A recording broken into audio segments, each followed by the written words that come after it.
Rangsiz gullar serialining 69-qismi 2025 yil 7 noyabr kuni soat 21:45 da Sevimli TV kanalida namoyish etiladi. Bu kecha tomoshabinlar uchun yana bir bor yurakni titratadigan, chuqur hislarga to'la daqiqalarni olib keladi.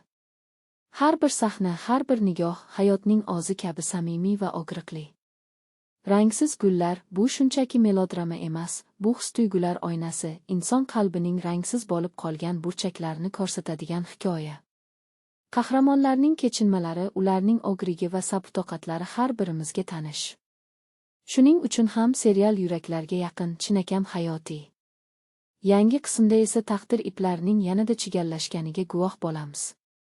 Muhabbat, xiyonat va kechirim bir-biriga qorishib, oldindan aytib bo'lmas voqealar silsilasini yaratadi. Aktyorlarning tabiiy o'yini, rejissyorning nozik yondashuvi har bir kadrni san'at darajasiga ko'taradi. Rangsiz gullar bu og'riqni go'zallikka aylantirgan, jimlik orqali yurakka sozlagan serial.